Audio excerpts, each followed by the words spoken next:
Karena setiap orang ini diberikan ujian masing-masing. Dan ujian itu nggak akan mudah kecuali ketika Allah berikan kemudahan. Dan akan terasa berat ketika kita dilimpahkan untuk mengurus diri kita sendiri oleh Allah SWT. Makanya doa yang diajarkan oleh baginda Rasulullah SAW setiap kali kita tidur. Ini kalau kita kan biasanya Bismillahirrahmanirrahim ahya wa amut. Itu juga ada hadisnya. Tapi ada hadis lain yang di situ Rasulullah SAW menganjurkan kita untuk membaca doa Allahumma fawwadtu amri ilaika wa alja'tu zahri ilaika. Ya Allah, aku serahkan urusanku kepadamu. Jadi kalau orang sudah menyerahkan urusannya kepada Allah, maka dia akan tenang dia. Banyak masalah, banyak beban, tidurnya tetap enak. Tapi kalau seandainya masalahnya dibawa tidur, waduh. Ketika dibawa tidur bisa tidur nggak? Kayaknya berat ya. Kalaupun bisa tidur karena matanya sudah nggak kuat, nanti ke bawah mimpi. Kalau sudah ke bawah mimpi, jadi kapan nyenyaknya tidurnya? Makanya kita serahkan kepada Allah. Kita diminta oleh Allah untuk berbuat semaksimal yang kita bisa, selebihnya biarkan Allah mengatur untuk kita. Cuman masalahnya, kadang-kadang kita ini terlalu percaya diri dengan kemampuan kita. Kita terlalu yakin bahwa kita bisa melakukan itu. Gak usah bawa-bawa nama Allah. Sekali Allah tunjukkan pada kita kuasanya, itu kita gak bisa berbuat apa-apa. Maka akan mudah kalau Allah mudahkan. Makanya doa kita kepada Allah, Allahumma yassir lana, ya Allah mudahkanlah untuk kami. Yassir lana umurana. Nabi Musa alaihissalam ketika berdoa, apa kata Nabi Musa alaihissalam? Rabbi syrah li sadri wa yassir li amri wahlul 'uqdatam min lisani yafqahu qawli. Bahkan lisan kita ini kalau Allah buat cadel. Walaupun kita ngomongnya biasa normal. Ada orang yang ketika ngomong biasa normal, tapi kalau sudah tampil di depan belepotan, nggak bisa. Ada. Berarti nggak Allah berikan kemudahan. Maka di sini kata Rasulullah akan mudah bagi orang yang Allah mudahkan untuk mereka, dan sebaliknya. Memang tidak Rasulullah sebutkan bahwa sebaliknya akan susah-susah, tapi ini dipahami dengan cara namanya, kalau dalam usul fikih itu namanya mafhum mukhalafah. Mafhum daripada, misalkan mafhum itu artinya sebaliknya gitu kalau dalam bahasa kita. Ketika dikatakan Muhammad sedang berada di masjid, artinya kalau sebaliknya maksudnya arti dengan arti kata yang lain, artinya Muhammad sedang tidak berada di rumah. Itu namanya pemahaman yang kita ambil daripada ketika kita mengatakan Muhammad berada di masjid. Nah, kalau di sini ketika Rasulullah mengatakan akan mudah bagi orang yang Allah mudahkan untuk mereka, sebaliknya pasti akan susah bagi orang yang tidak Allah mudahkan untuk mereka. Enggak mesti Allah susahkan. Allah tinggalkan saja udah susah gitu. Allah tinggalkan saja, enggak Allah bantu saja akan susah. Kita betul-betul karena bantuan Allah. Cuman kadang-kadang memang secara zahir Allah tampakkan kaki kita melangkah, pikiran kita panik gitu, badan kita lelah. Kadang-kadang Allah tunjukkan itu, disitulah Allah akan menilai kita. Sama seberapa ikhlas hati kita di dalam. Disitulah Allah senang melihat hambanya. Ini hambaku ini. Dia mau susah-susah untuk taat kepadaku. Tapi kita bisa melakukan itu juga karena Allah. Karena Allah memudahkannya untuk kita. Dan ini sudah pernah kita bahas ya. Ketika kita baca Al-Hikam, pernah kita bahas dulu tentang masalah apa waktu itu. Ada ingat nggak? Tentang masalah amal, masalah itu. Yang pertama, hikmah yang pertama. Di situ kan Imam Ibnu Athaillah Sekandari mengatakan min alamatil i'timadi 'alal amal nuqsanir raja' 'inda wujudiz zalal. Di antara tanda orang yang bersandar kepada amal bahwa akan berkurang pengharapan dia ketika dia melakukan zalal atau ketika dia melakukan kesalahan. Nah, maksudnya itu sudah pernah kita bahas di situ, bahwa kita tuh bersandar kepada Allah saja. Amalan kita nggak usah kita andalkan. Kita bisa beramal pun karena Allah. Kita masuk surga bukan karena amal kita, tapi karena Allah. Sedangkan amal kita yang fitrah ini atau yang fitri karena kita masih di dunia ini, itu menjadi landasan bagi Allah untuk menempatkan di mana derajat kita dalam surga nanti. Ini sudah pernah kita bahas.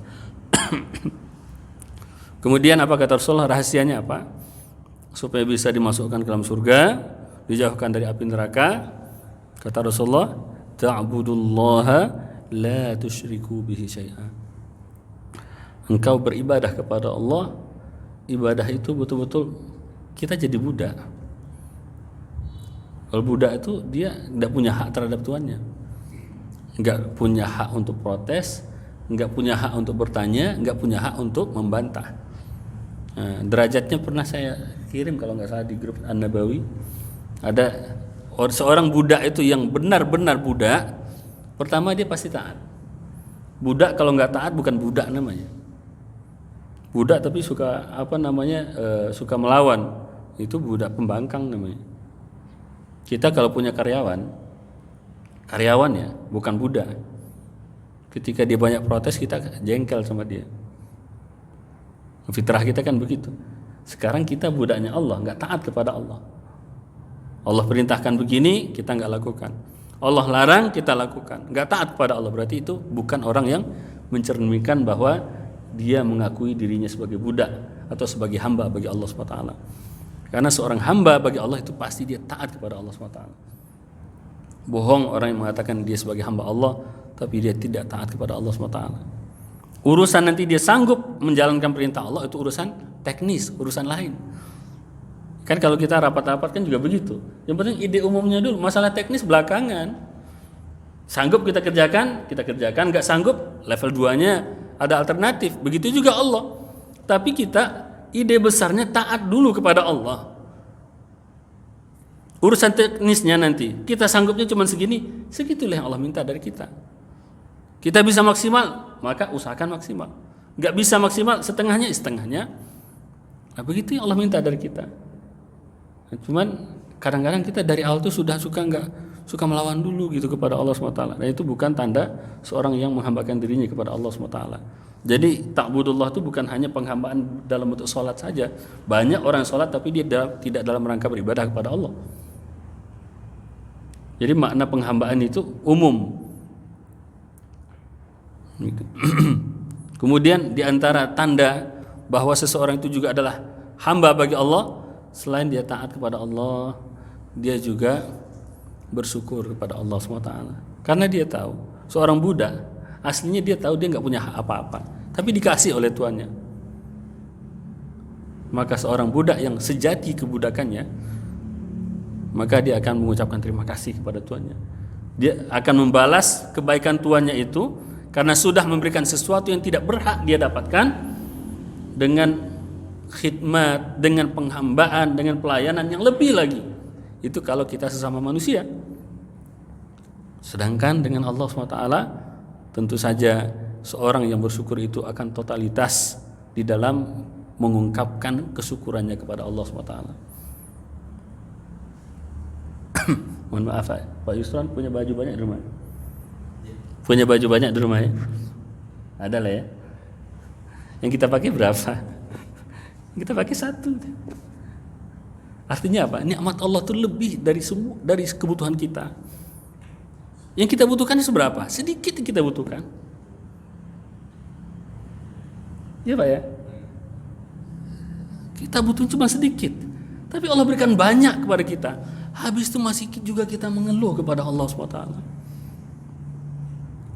Sendal kita banyak, sepatu kita banyak, pakai koleksi pula kan, pakai nomor-nomor, ada lemari khusus gitu. Habis itu masih mengeluh juga.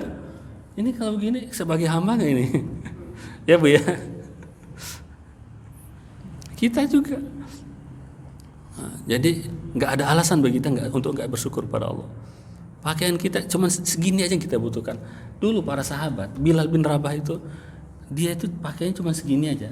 Ada sahabat yang nggak pernah ganti pakaian, namanya Julaibib yang pernah kita ceritakan. Julaibib untuk menikah saja dia nggak punya pikiran. Kenapa? Saking malunya dia. Karena secara sosial dia tahu dia nggak akan dianggap orang. Tapi kata Rasulullah, dia ini adalah bagian dari aku dan aku bagian dari dia.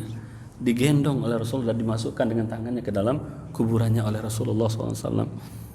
Kalau kita sekarang, mohon maaf, sibuk dengan baju kita, sibuk dengan pakaian kita, sibuk dengan rumah kita, semua kita, saya juga sama. Ini sebagai pelajaran bagi kita untuk supaya semakin tawaduk kita kepada Allah. Kalau kepada Allah tuh bukan tawaduk namanya lagi, memang hamba aja gitu. Tawaduk tuh untuk orang yang sudah merasa tinggi atau merasa sejajar, dia merendahkan diri. Kalau kita kepada Allah tuh supaya kita betul-betul sempurna penghambaan kita kepada Allah SWT. Maka syukur itu tanda penghambaan kita kepada Allah SWT. Kemudian apalagi kalau diuji bersabar, itu tanda dia adalah seorang yang budak yang benar. Diuji dikit marah gitu. Itu budak manja namanya. Kalau anak-anak nakal namanya. Kalau diuji dikit marah gitu, protes itu. Ya, itu budak apa mau diusir jadi budak.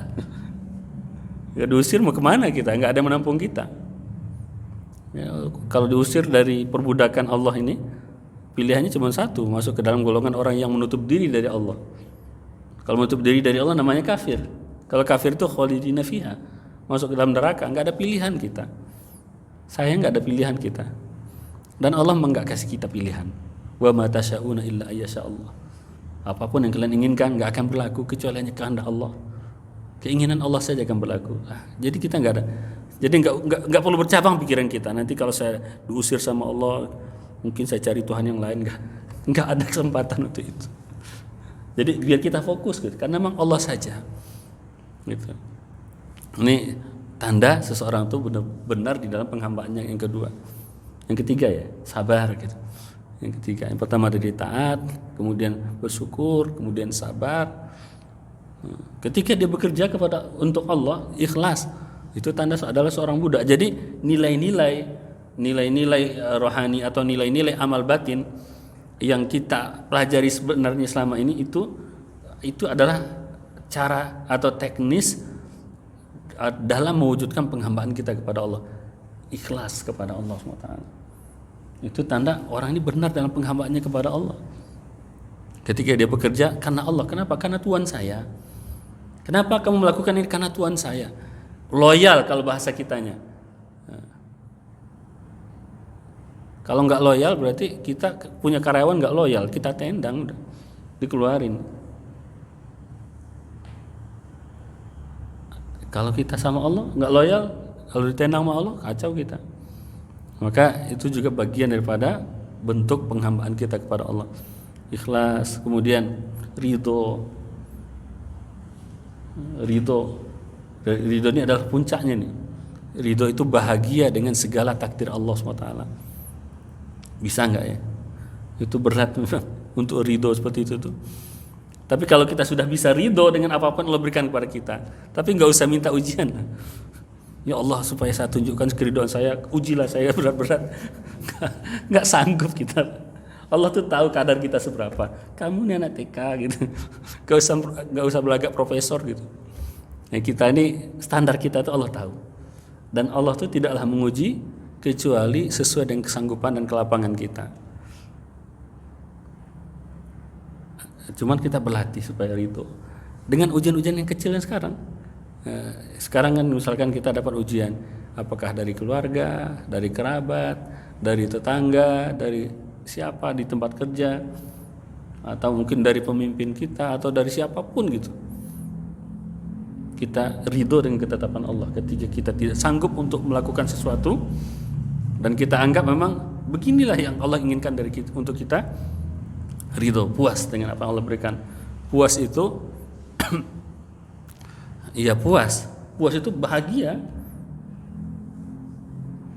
Kalau beda dengan ridho bahasa kita memandang ridho itu istilahnya ketika kita memandang sudah orang itu sudah nggak protes, kita katakan dia ridho. Enggak. Orang nggak protes, orang nggak membantah, belum tentu karena dia ridho. Yang namanya ridho itu puas, betul-betul puas. Coba bayangkan orang yang punya sesuatu keinginan yang besar, kemudian keinginan itu diwujudkan oleh Allah,